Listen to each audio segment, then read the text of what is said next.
It's been a rough month. I mean, basically, I was bedridden for a month. So, it took me out pretty hard. I mean, it's one of those where you're just sitting there thinking, like, is this it? Is this the end?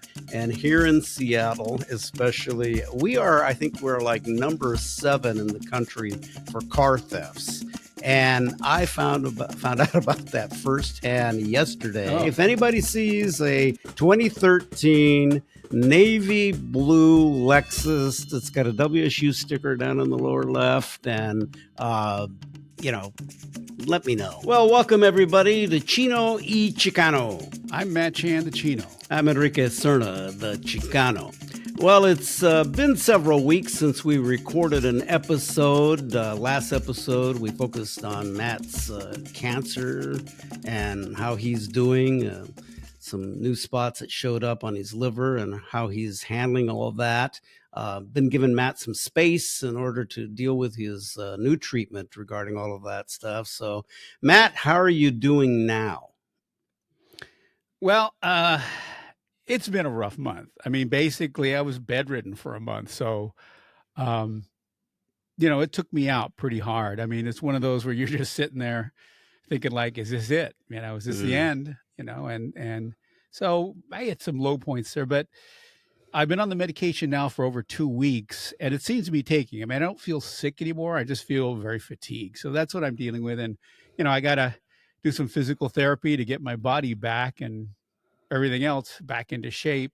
Hopefully I didn't deteriorate too much, but, it's daunting when you're inactive, how quickly your body kind of degenerates. So, that gives me something to focus on. So I think, hopefully in another couple of weeks, I should be pretty good, at least fully functional. But right now I still get really tired. I try to walk around and I can walk for a while, but I get pretty tired.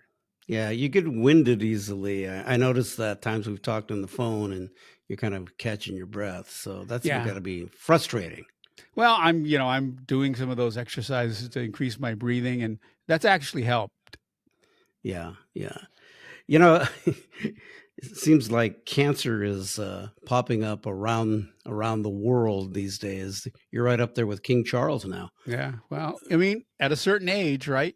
Yeah. Something happens. Yeah. Yeah. I mean, the most tragic is when it happens to someone younger. Right. But, when you're old, you kind of expect that. But, still, cancer's pretty brutal. So what are you doing to kind of just keep your spirits up? This is a challenge. Well, family, friends, talking to people. Whenever I'm engaged in talking to people, it's a lot better because it takes your mind off it. But, when you're by yourself and you're kind of sitting there and, you tend to start concentrating on yourself. And sometimes that's not a great thing. Yeah. I think the talking and being able to just communicate with your friends, hopefully like with me and the other buddies and stuff like that, I would imagine that would be helpful. Maybe at times, maybe you don't want to talk about it, but do you find it helpful? Do you find it cathartic? I find it very helpful. Because it gets you outside of your head. Yeah. And that it connects you with the real world. And that's really important. Yeah. The main thing is just keep the spirits up. You got a road to go through here, and hopefully things will get better, but we'll just see. And hopefully the treatment you're on now, because they've changed things up, right? Yeah, they've changed things up. I mean, it's the same. It's no cure, but it suppresses the cancer and it buys you time. Maybe I bought myself another year and a half, maybe 2 years. Don't know. I mean, that's the brutality of it, is not knowing. Yeah. So hopefully I'll be here to see Biden win re-election and Trump go to jail. I mean, I guess that's something to live for, right? Yeah, why not? I mean, look at that. Make that a goal, so you can see all that. All right, let's move on and talk about something that is a real problem in cities around the country. And here in Seattle, especially, I think we're like number 7 in the country for car thefts. And I found out about that firsthand yesterday. Oh, yeah. I went to a meeting at the Wing Luke Museum. About 1 o'clock, I parked my car on South Weller and 8th, right in there, right by Canton Alley in the Chinatown International District. Went to the meeting at the Wing Luke, got out about 3:30, walked over to Tai Tung. I like their special chow fun, so I got that for dinner. Walked back to my car, and my car was not there. There was another car parked where I had parked my car. And I have to tell you, immediately I'm thinking, am I having a senior moment here? Am I, did I forget? Because I have actually forgotten where I parked my car before, but in a big lot, that's usually the case. But, I'm thinking, I know I parked my car here because I used the pay by phone and all this stuff. And then I kind of did a panic walk where I walked all over the site, the ID, down different streets and all of that to see if I um, could spot my car or to see if I had parked it someplace else and wondering, okay, did I misplace it or whatever. Finally, after about, I don't know, half hour or more, came back to the spot and realized that my car was missing. So I immediately called the police, and since it's not an emergency type of thing, I was on the phone for probably about 35 minutes before I got somebody and kind of explained what had happened and reported what I believe was a car theft. And then called my son. He came and picked me up, and we waited for an officer to show up. And finally, an officer did show up when we reported everything, filed a report. Came home, and it's one of these things where it hits you, and I was, I think, more stunned than anything else. And then gradually, I just got pissed off because I just like, damn, this makes me mad because I liked the car. It was a 2013 navy blue Lexus 350. Sweet car, very, very sweet car. Not that many miles on it. Runs well, all of that. And it just made me angry, really, more than any. You ever had a car stolen? No, I've had cars broken into, but it's just such a violation. It is. I mean, you hear about car thefts all the time. You get mad. You say like, what's wrong with this city? And then it happens to you, and then it becomes real. I mean, Right. it's a problem in this. It's a problem in every big city, but especially Seattle. And Yeah. and again, you can blame the police, you can blame everyone. There's a lot of blame to go around, but crime is crime. And when you have the income disparity that we have in Seattle, what do we have in every major thriving urban city, Yeah. where people are always left behind? It's a problem.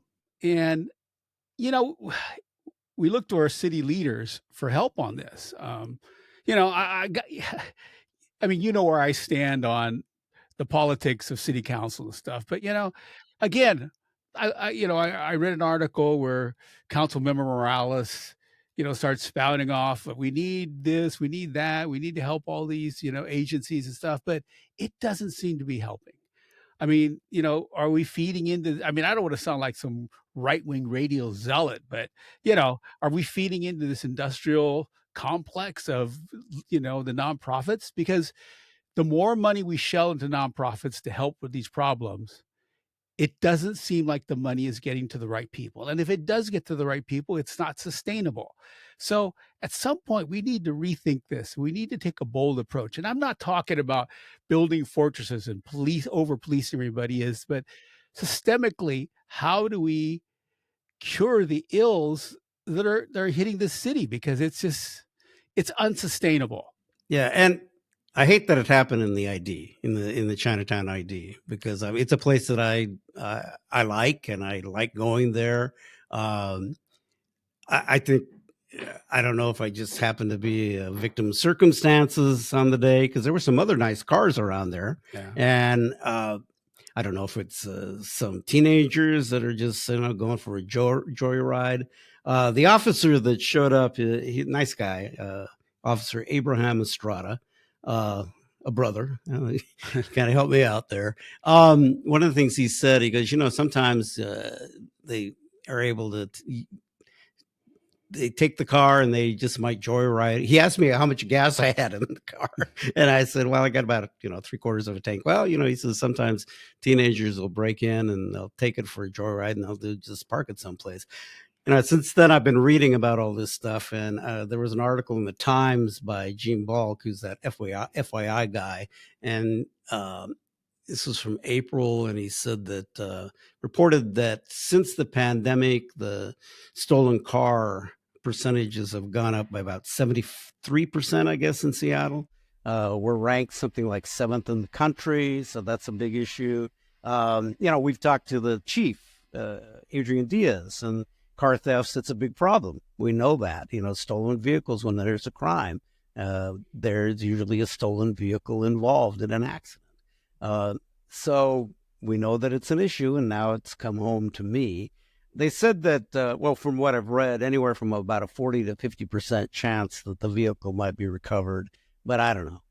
Right now I'm just kind of in a holding The vehicle may be recovered, but there might not be anything left. There might not be much of my vehicle left. So anyway, it's really upsetting, and it just, you do feel violated. I'm just kind of pissed about it all. So if anybody sees a 2013 navy blue Lexus, it's got a WSU sticker down in the lower left, and, let me know, because I'd love to get my car back. I'd like to get it back in one piece, but I guess I'm not holding my breath. It's just, it's troubling to have something like that. And to your point about the CID, I mean, I hate that happens there, because it just me compounds too. Like it's a dangerous place. Don't go down there, but it happens. And I'm sorry, the Chinatown International District is about 3 football fields in size. Yeah.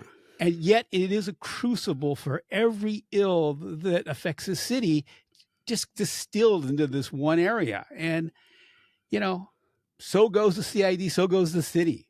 I mean, it really is true. And if people really understood that dynamic, they might go in there and really solve the problem there. And if they solve the problem there, they can solve a lot of the problems in the city. Yeah. But it's not just the CID where stuff like this is happening. Let's face it. You can see people using drugs right downtown, and in the middle of downtown, not just in the CID. I don't know what the likelihood of having your car stolen off the street, in downtown Seattle is. Probably it's a little less than you actually finding a parking space. Well, well, see, that was the other thing. Just try. I must have spent 20 minutes trying to find a parking spot in the CID. And, if I'd have known what was going to happen, man, I think I would have Ubered down there. But I hate that it's happened there, because I don't like adding to what I think is an unfair image or a stigma that the CID has.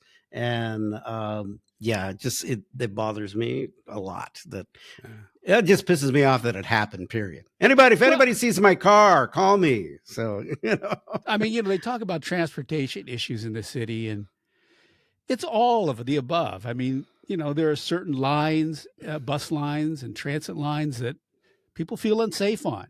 Yeah. So they drive their cars. And so when they drive their cars and they park, then they feel unsafe again because of just break-ins in the cars and car thefts. I mean, sometimes I pass it off to being just Seattle's a big city, but I don't know if all big cities are like this. I don't know. I mean, let's face it. I think there's so many different problems that have popped up since COVID happened, and just the kind of the fallout from the pandemic and all of these other things. So now, how do we make sure this doesn't happen in the future? I don't know that we can't cure it completely, but one thing I did do is I walked around to the area and asked people there if they had video cameras. And actually, I talked to your son, who works at the Wing Luke, and we had communication. Unfortunately, they don't have a camera that's pointed out in the direction of where I parked, which was on the north side of Weller. and they have it on the south side, and different, and then also in Canton Alley. And then there is an association, a Chinese association, in the building right by there. Yeah, That Chunghwa. Yeah, Chonghua. And I did talk to a woman who was coming to a meeting there. She was very nice, and she said, yeah, they did have a camera, so she gave me her number.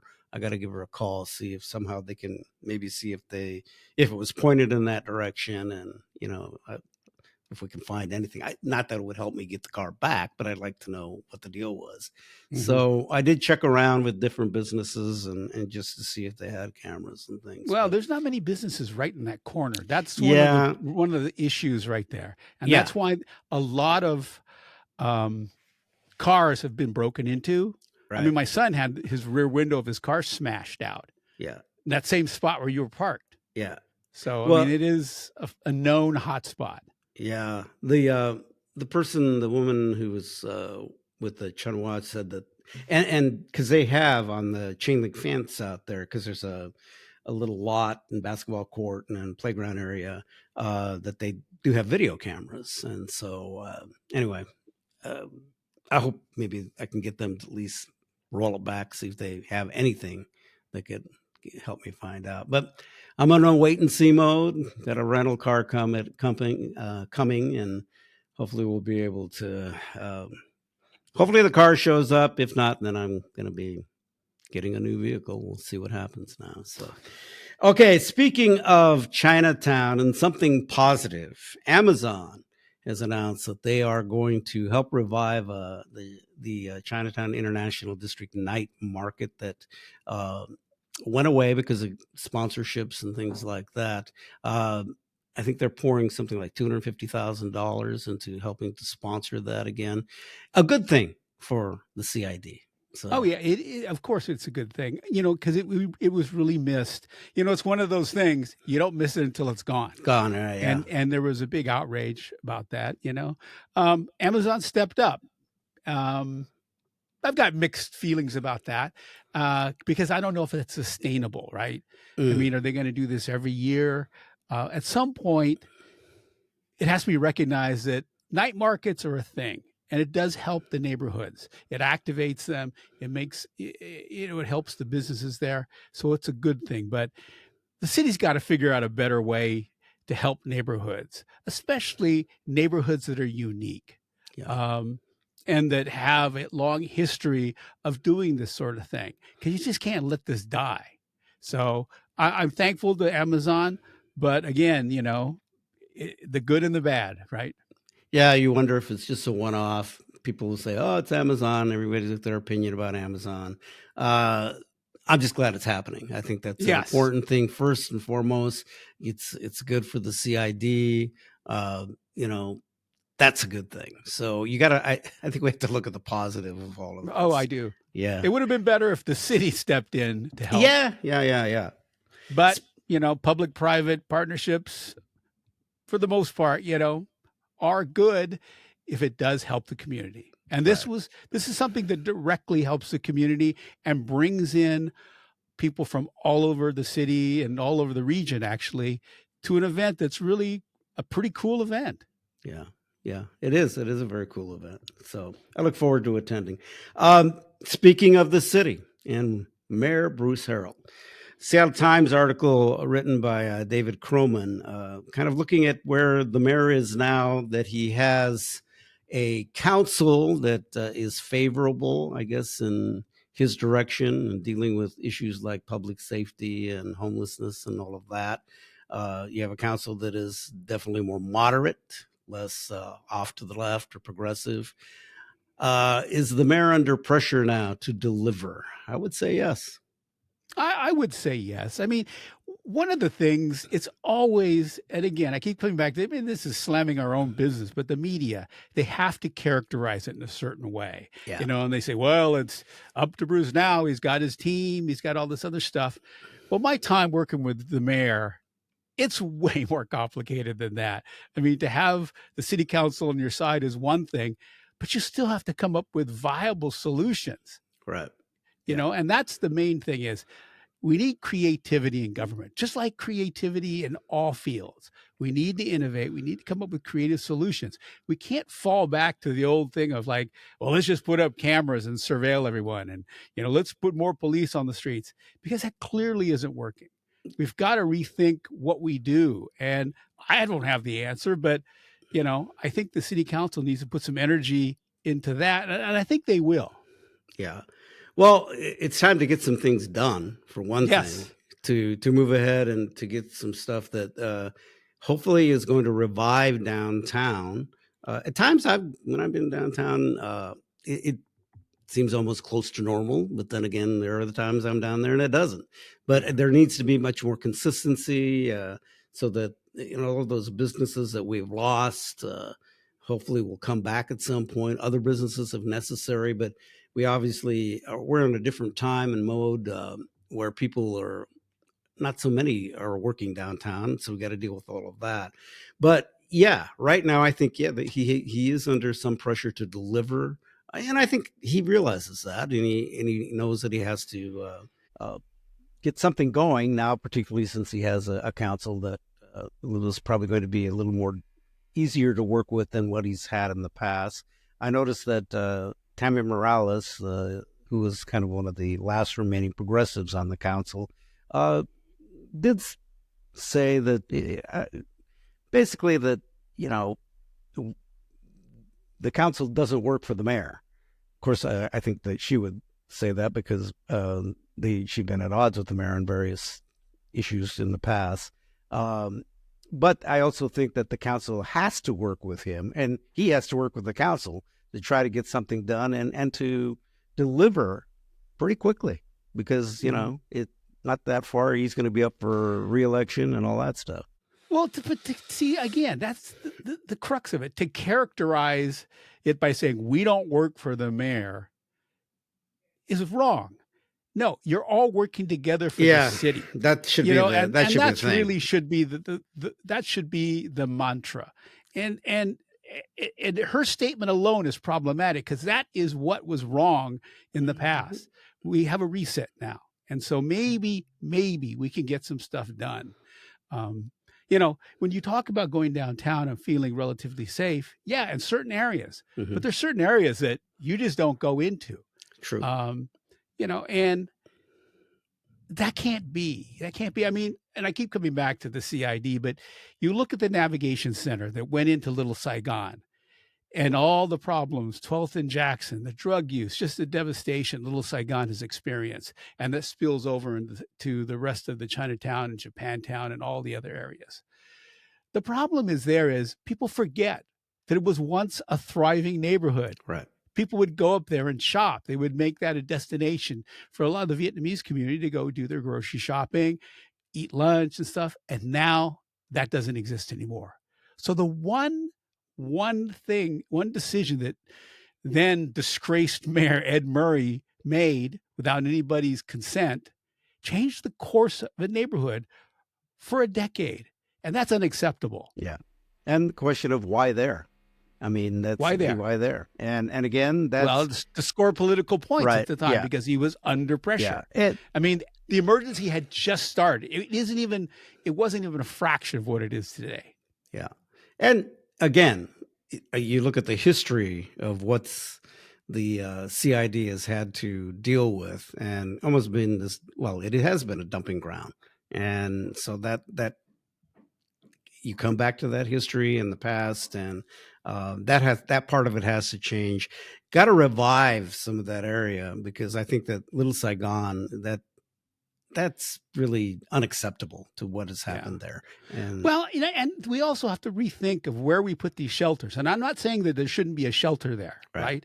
But but it's a residential neighborhood, and maybe a facility that is like a Mary's Place, that is for women and children, might be more acceptable to the community, as opposed to a low barrier shelter that is there and generally occupied by a lot of people with mental health issues, with drug issues. And of course, there's some that just need shelter, which, my heart cries out to. But there should be certain areas where that's more appropriate than dropping it into the middle of a residential neighborhood. Right.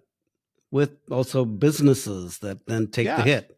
That's the other big part of it. So we're going to see what happens there. All right. So you're going to watch the Super Bowl? Of course. Who are you rooting for? I'm torn because I lived in the Bay Area for so long. I do love the Niners, but there's something about the Chiefs that it's hard to hate the Chiefs, right? It is. It is. Yeah. Because they don't do anything that just is heinous or anything. They're not stealing signs. They're not doing anything, and people are fabricating it. I mean, like Taylor Swift is now part of the Super Bowl. Well, it's entertainment. Yeah. People, this is not a religion. It's entertainment. Yeah. And it's very entertaining to me. Yeah. I don't know. I think I do want the Niners to win. I know as a Seahawk, that's like blasphemy. But, my days in San Francisco were the Joe Montana, Steve Young, those days. Yeah, those are pretty good days. Those are the glory days. Those are glory days. Yeah. And, and they've never really fallen off that much, which is just amazing to me. Yeah. So what do you think of Chip Kelly possibly becoming the Seahawks offensive coordinator? I think it's a fascinating trend because he's not the only one from the college ranks is being considered for, assistant coaching positions. Right. Because the whole what is it? The name likeness, the NIL situation and the transfer portal is just unpredictable. Yeah, it is. A lot of these coaches go like, I don't want to deal with that. Yeah. I want to deal in professional, solid football. So why not go to the NFL? Right. So I think we're looking at a whole new kind of interesting time in football. And I think it's going to be very exciting because it's going to be more like college ball, but only, on steroids. And probably half the guys are on steroids. Anyway, so. Well, Chip Kelly, let's face it, when he was at Oregon, the guy's offense was, that's actually where Oregon really started to build this huge reputation of being, a great football program. And he had a lot to do with building it there. And so he's a creative kind of guy. He's had a lot of interesting things to say about NIL and portal and how to deal with it all. And I love listening to him. And I actually think he's got some really good points on the whole thing. So it'll be interesting to see what happens with all of that. And by the way, go ahead. I think the new regime, a younger new regime is great because I don't know about you, but years of watching Seahawks football and it's 3rd and long and they run it. Yeah. I'm done with that. I'm done with that. Yeah. Open it up and just go for it. Yeah. Just go for it because NFL football is at its best when they're scoring points. That's true. Very, very true. And I'm going to go with the Chiefs because I think they're a good football team. It's nothing against the 49ers. I just want to see a really good game. And you're a Swiftie. Yeah. Actually, I got to tell you something that my 2-year-old grandson, Taylor Swift, helps him when he's having a tantrum. My daughter would play that music and it would calm him down. So I guess I'll go as a Swiftie now. So, but yeah, no, I just like Patrick Mahomes. I think that, he's just incredible to watch. And, Travis Kelce's one hell of a tight end, wide receiver, really, because he's just an incredible athlete. So, and I like their podcast with the brothers, so it's pretty good. So yeah. All right, Matt. Well, hey, there's actually one thing we should talk about. Oh, okay. Too, and that is our good friend Donald Trump. Oh, our good friend. El pendejo. this week, when they finally said he doesn't have ultimate immunity, which is, of course, he doesn't. I mean, it's the most ludicrous thing, but he's just trying to delay. Yeah. And then tomorrow, which, we're recording on a Wednesday. Tomorrow, Thursday, is when the Supreme Court will start hearing arguments on, if he could be on the ballot in Colorado. Right. It's going to be interesting because this, if they rule on this, if they accept the case and if they rule on it, well, I think they have accepted the case. They're hearing arguments. Yeah. But if they rule in favor of Colorado or in favor of states' rights, it could go a long way to redeem the court in many people's eyes. True. and that could be the course correction this country needs. But we'll see if they're possessed enough to actually understand their place in history and how we can't have this monster regain the White House. And even if he doesn't, the damage inflicted on the way to him trying to, which is just ridiculous. I mean, the country shouldn't have to go through this. True. It should not be going through this. It shouldn't have to be dealing with him and his antics and just all of this stuff. But as you say, the court, I think, is going to be under huge pressure because of the fact that he appointed, so many. How many justices did he appoint? At least 2, maybe 3. I can't remember now the number. 3. But 3. No, 4. Right? Okay. Is it 4? Yeah. Okay. Anyway, but it's a court that he's had a lot of impact on, and so what are they going to do? I mean, are they going to follow the law? Are they going to get caught up in politics? Should a guy like Clarence Thomas recuse himself? Although I'm sure he won't. But of course not. They are under the microscope in this whole thing. So how they rule and what they do is going to say a lot about where we're going to be. And so, and also I urge people of color, no matter what you think, vote. You gotta vote. You can't vote for Trump because in no way does it serve your interest. Yeah. He's a racist. He's a fascist. And most of all, he doesn't give a shit about people of color. In fact, he doesn't give a shit about even his own Aryan brotherhood. I mean, he just wants to stay out of jail and he wants to be able to rule like a king. Yeah. That's unacceptable in this country. That's what it's all about. He's trying to stay out of jail. And it's like win the presidency again, and then I don't have to go to jail. But and then he never has to relinquish power. Yeah. And that won't ever happen. But then we're looking at civil war. We're looking at a military insurrection. I mean, it's just there's nothing good that comes out of this guy. You're right. And people need to really take this seriously. They really need to take this seriously to understand, and particularly in our communities of color. This is we complain about our democracy not being fair. Well, if you don't vote, and don't give me that, well, if I vote, I don't have a say. That's a bunch of crap. Just you need to vote. You need because time and time again that's been proven wrong. Wrong. Yeah. So you gotta vote. You gotta participate in the process. You gotta be a part of the process, and do not think that your vote does not count. Your voice counts. Your power is in voting. Just make sure you get out and do that. Yeah. And ultimately, if you don't want to see Trump in the White House, this is the only surefire way is to make sure he doesn't get the votes to go in there. We can't rely on the Supreme Court. We can't rely on, the special prosecutors. We can't rely on Fani Willis to do our battles. They all have their own battles. But ultimately, we do have a role in this, and that is to vote. Vote. Please vote. All right, Matt. We'll talk more later. Okay, thanks. The Chino y Chicano podcast is available on your favorite podcast provider. You can watch the video version on YouTube and Converge Media, a leading producer of culturally relevant content in the Pacific Northwest. We'll talk more later.